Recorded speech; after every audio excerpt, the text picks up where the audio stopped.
some more.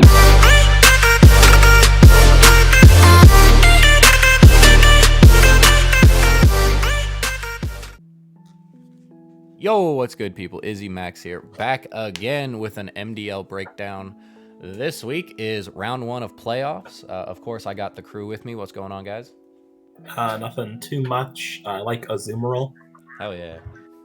What's up, guys? Top 8. Let's go. Yes. So the first slide we have today, Ryan's going to cover it since he was involved in it, and me and Matt honestly didn't watch these, so have fun. I just wanted to real quick mention wildcard matches. We didn't cover them last week, and we're not going to cover them in huge depth right now. First match was Toxic and I. We played each other. Game 1 was a pretty clean game on my end. Game 2 probably would have gone to Toxic, but there were quite a few hacks involved in that set. Oh my god. But I haven't had any all season, so we'll take it. So that was sort of how that one came down. Clean game 1, pretty even game 2. First v Noah was a much more even set, I feel. There was a lot of back and forth. There wasn't as much hacks or anything like that either. However, I do think Burst kind of secured a very nice solid win over Noah and really earned that spot in playoffs. I don't have a whole lot more to say on these two matches, but I did want to cover them since they weren't mentioned last week. So Yep. Good stuff. All right, game 1. Matt, since I know you're not going to be able to talk about one of the games coming up very much, why don't you go ahead and start with this one? Sure. Let's see. I believe I don't remember. I don't remember too much about this one either. There was, I believe, it was a Dragapult Fungus lead. Oh, it's on the screen. Never mind. There was a Dragapult Fungus lead. This was game 1, correct? Yes, this is game 1. yes, Okay. This is game 1. All right. Never mind. Matt is going to sit here in the corner today. He's just going to sip some Kool-Aid. Can I have a dunce cap? Oh Can we my do that? goodness. But yeah, I think this was actually a really good showing of both Hunter's super fast mode and his and his super slow mode. His horse mode. Don't even call it a slow mode. It's a horse mode.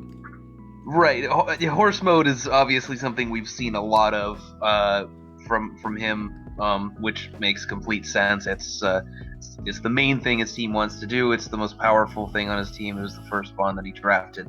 But I think the use of Dragapult here is really nice, and this is something that I wanted to mention. I think it was in one of his games in one of the last weeks of the regular season. He was using Dragapult to greater effect than I had seen for most of the season, because obviously he's been relying on the horse so much, and I felt that he was neglecting offensive Dynamax Dragapult a little bit. But it's really good to see him pull that out here, and I think the switching between those two modes and those two max options was really, really helpful for him here. And I love the Lumberry as prep on Glaster.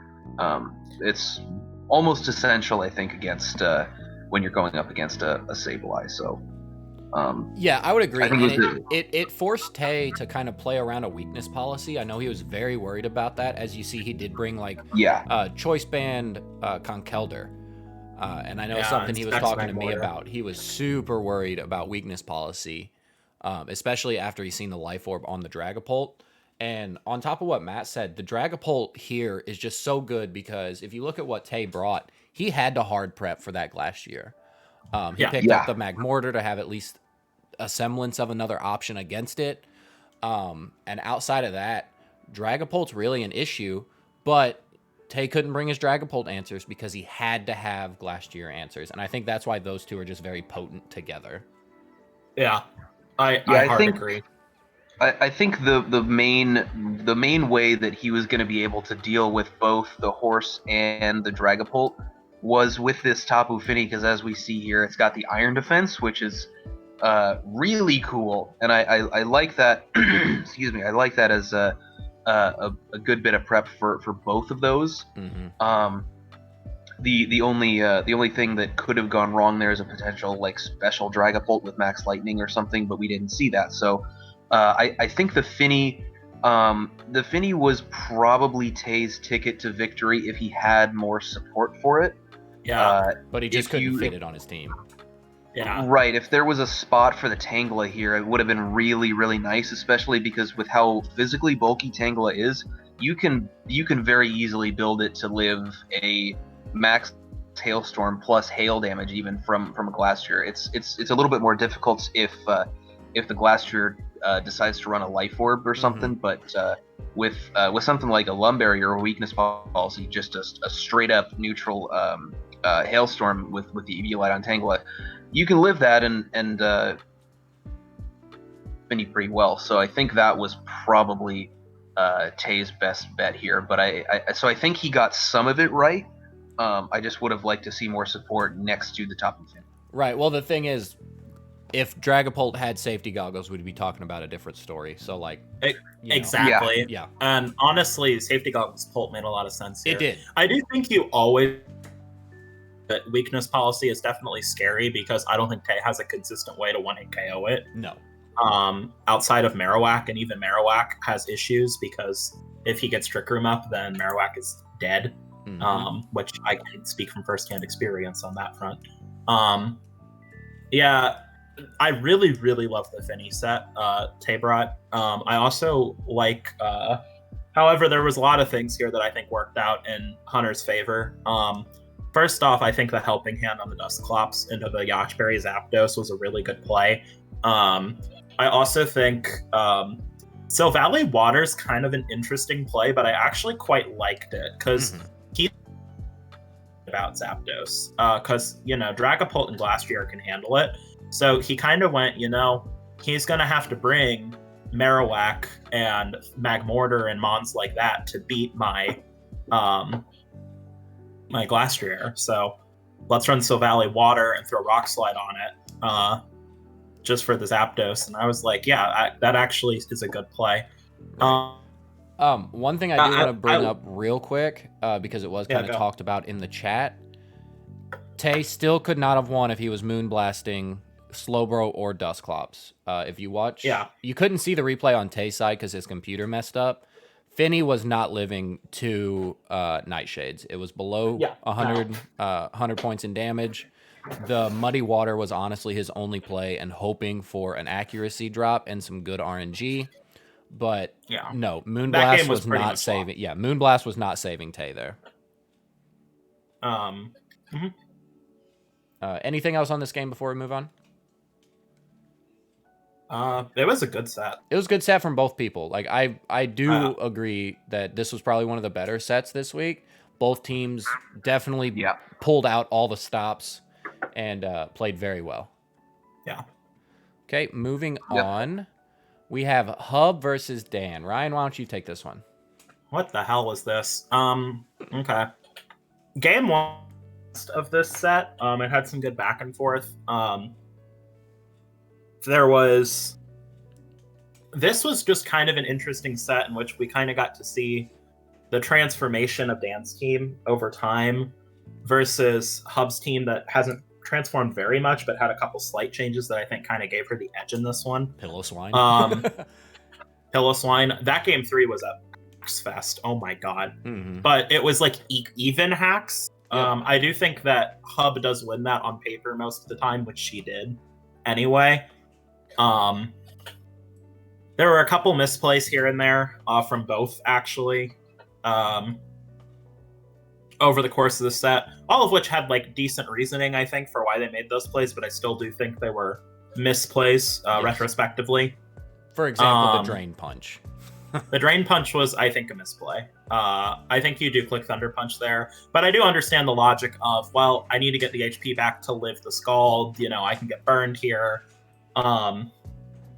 And the Scald, by the way, wasn't really hacks. I mean, it was like, we were talking 80% chance to burn by that point. So, yeah. Yeah, there were a lot of Scalds being launched off there. Yeah, it was pretty likely by that point, statistically. Yeah, I don't know. I feel really happy that Hub got this win. It was definitely hard earned. And this is kind of I feel I feel like it was kind of a really good set in many ways, but I do feel like this is not quite the set I wanted Dan to go down on. Just because, as the other person who went down in round 1 of playoffs, who was second for most of the season, I do feel for Dan here. Well, Dan was quite first for most of the season.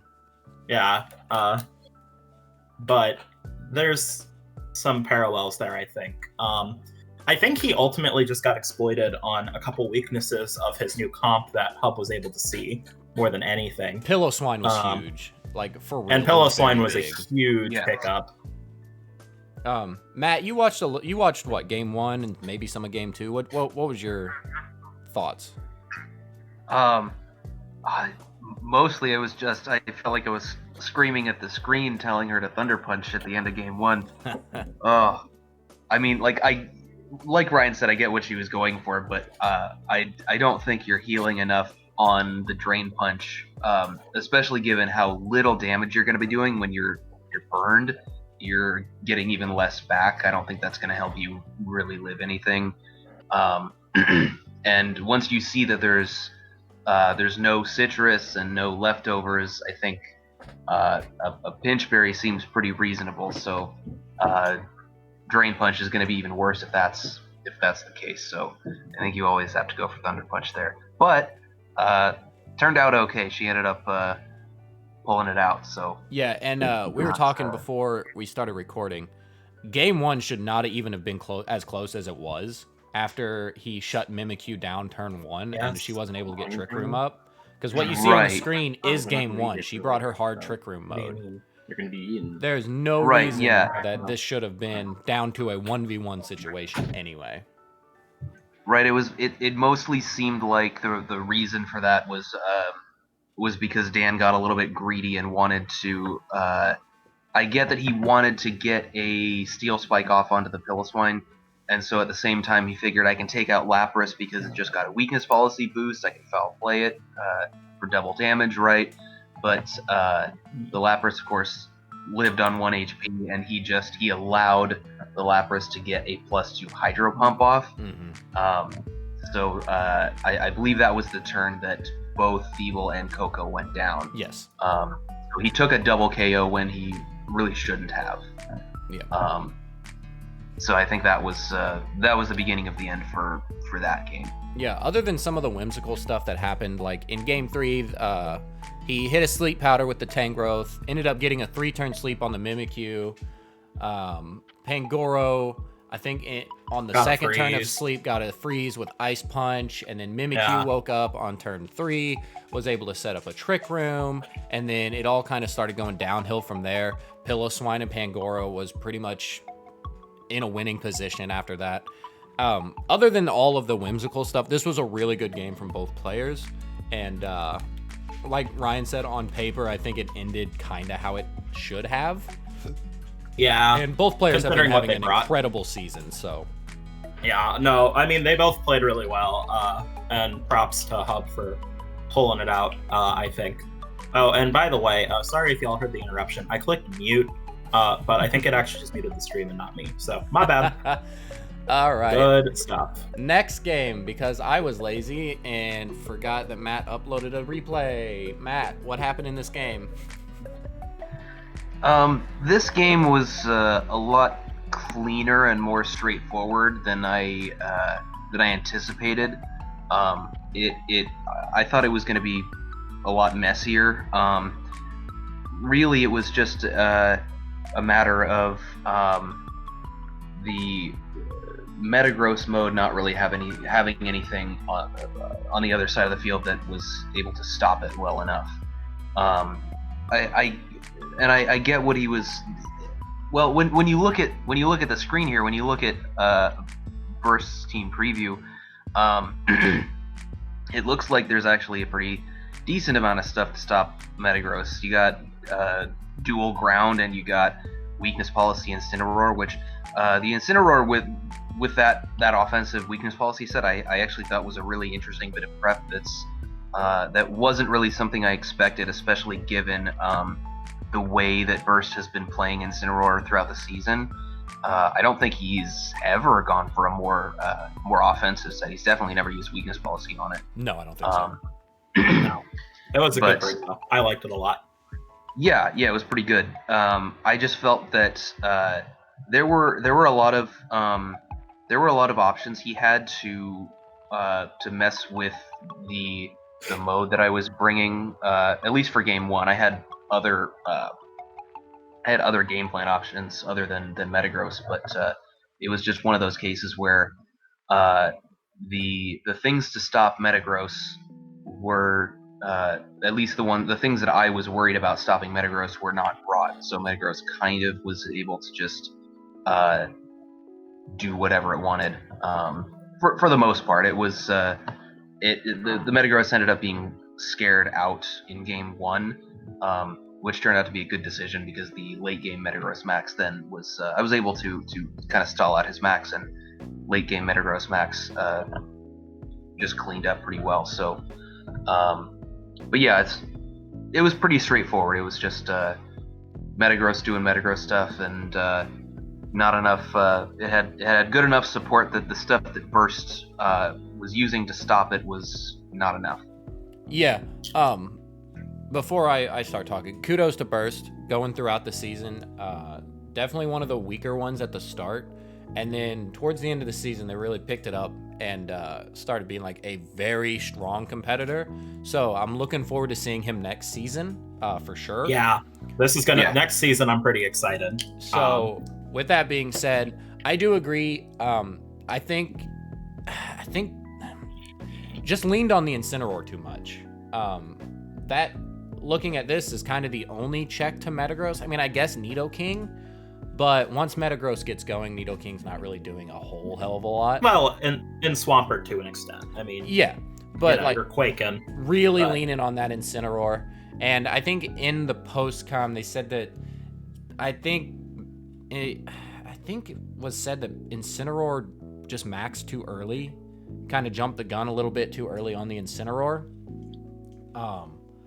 Would probably, maybe, if that's your only real check to Metagross and that's what its role is, yeah, the gun was probably jumped a little too early. But with how the first matchup went between you two, I was very impressed. Yes, it was straightforward on your end, Matt, but it was still way better played than the first time you guys seen each other. So definitely kudos to Burst. Getting better, really improving, and looking forward to it. I honestly also think this game, and actually a little bit of the next one, I also just think the matchup was not in Burst's favor. He didn't have the mons he needed for this set. He just didn't. Not that his comp is bad. I actually think his comp is quite good, but this I don't think was a super good matchup on paper in the first place. No, I don't. I agree. But I do like what was brought. Like, you can definitely see that. Yeah, I do too. Heavy thought was put into, hey, how do I stop the Metagross? And being creative with the Incineroar was definitely a good call. But yeah, there just wasn't enough there. But still played very well on his end. So I think that's all for this one, if I'm not mistaken. I think so too. All right. Yep. Next up is me and Ryan. I just want to say, yes, you're looking at that correctly. That is a choice Specs indeedy. I had to have something to kind of throw Ryan off his game. And I'll let Ryan talk about his stuff here in a second. The Urshifu and Lucario combo never got brought, but Lucario actually matched up really, really well into what Ryan was trying to do. And I didn't really think he would be expecting the beat up Akaberry on the Lucario. And then in team preview, as soon as I didn't see Heatran, I knew Frostmoth was going to put in like the most amount of work. And then Special Thundurus was just kind of cool. This was the first week I think I've actually brought Prankster Thundurus. And it did some work. I didn't expect it to do a whole lot. But Frostmoth was really the MVP of this game. I think it got like 6 or 7 of the 8 kills overall. And it just took hits. I mean, it took a max flare from Togekiss and only took 25%. And then it pretty healthily one-shot everything except the Togekiss because it was AV as well. Other than that, yeah, my game plan was kind of straightforward. Just get Frostmoth in a favorable position and just kind of click buttons. That's pretty much all I got from my side. Ryan, what's up with you? Yeah, it was not as easy on my side. You had a lot of tools that were problematic for me. I did not match up well against Colossal, which you did not bring. I also did not do well against your new Sand mode at all. And I actually thought the Sand mode was viable enough, like genuinely viable enough, that it scared me out of Heatran, because your Sand mode took care of Togekiss and Heatran, which I thought were two of your bigger threats, to the point where I ended up not bringing Heatran. Kind of sad I didn't, because if I had, I think I had a much better shot. That said, just some general things. Surfetch set was first impression, which I haven't run like at all this season, but I knew it would. It picked up a KO on DD super clean. It did really good chip to. It actually one-hit KO'd Tapu Bulu. I ran dual wing beats specifically for Urshifu and Frostmoth, actually. Those were very specific. Yeah, I think it did 50% to max Frostmoth, which was huge. Yeah, no, and that was intentional. And it was also dual wing beats, so I could get around Focus Sash Urshifu, which I did expect you to bring. The Togekiss was kind of my idea for a max option, because I actually wasn't expecting you to lean into Assault Vest Frostmoth. I thought it'd be Life Orb. So because if it was Life Orb, my Togekiss had a very good matchup. Because against a Life Orb Frostmoth, that Togekiss Heat Wave did like 50%, over 50, and cleanly 2-hit KO'd, combined with Surfetched. So I was considering the Frostmoth as one of your bigger options. Other than that, it's mostly semi-standard stuff. Rillaboom, Drifblim lead. I did have a fun Drifblim tech, which was Substitute Haze. So if you had gone for a Colossal mode, or a Blastoise lead, it completely shut that down. Blastoise never hit the field. That was my Heatran answer. So we were definitely we definitely both prepped on the side of caution for sure.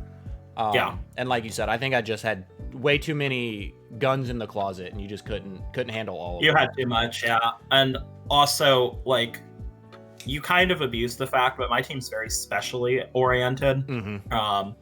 And I've never quite found a good physical attacker to kind of fill that niche I need. Because Rillaboom's good, but it's limited in coverage and options.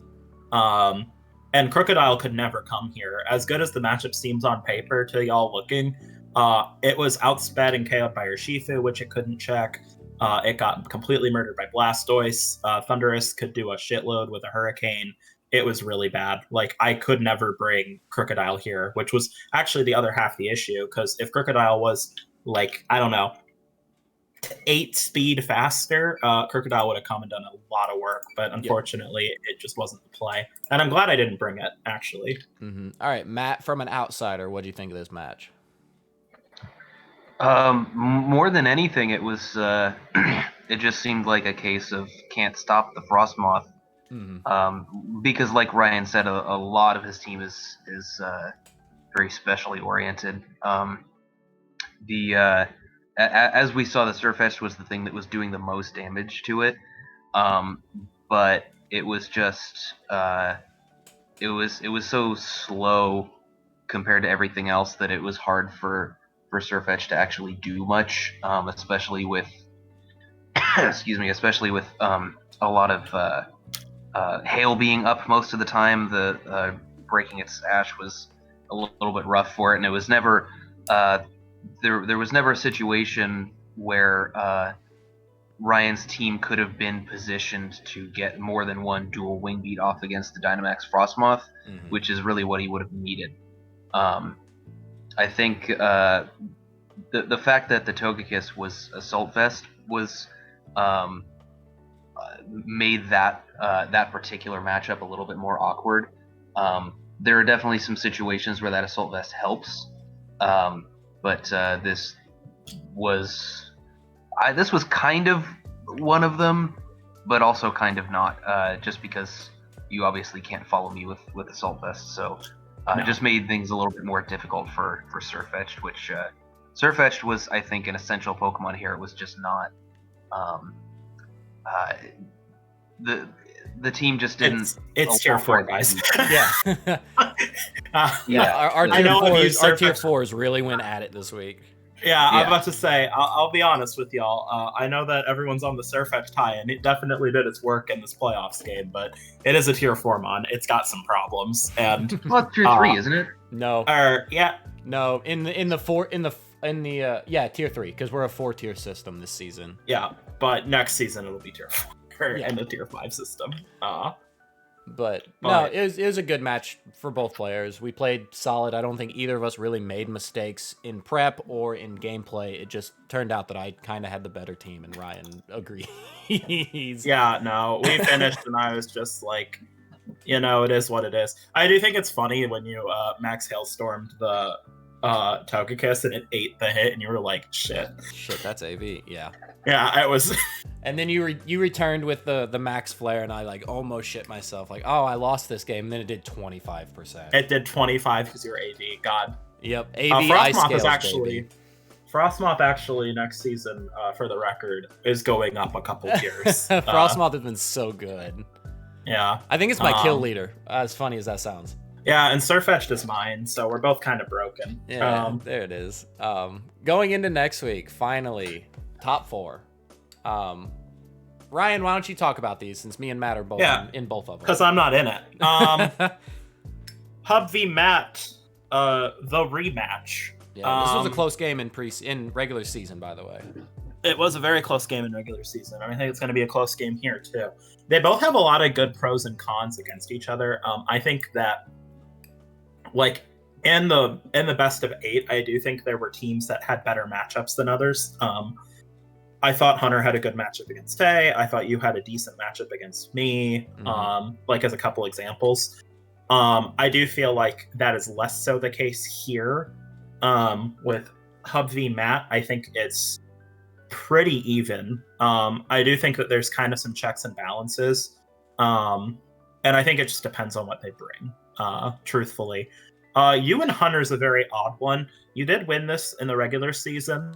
However, you had kind of some tools for it. That said, you have a lot of new tools that I actually do think could give Hunter trouble potentially, but Hunter also has, I think, kind of unlocked some layers of his team he didn't before. Right. So I don't know if I'd call this game even. I'd actually say on paper, I'd lean it a little in your favor, just based on comp. Not by a whole lot, but just a little bit. I mean, he has horse. He has horse, so that's holding me back from saying anything too significant here. But that's kind of my thoughts on this finals. I think they're both going to be good games. I do think Matt and Hub is a very close game, close on paper, and will be close in game. I think you and Hunter is quite close. I am going to probably be giving a slight edge to some of your new stuff, giving them trouble. But we'll see. Yeah. Matt, what are your thoughts about the top 4? Well, my match against Hub is I'm not going to speak to the team matchup. I'll keep that to myself for now. But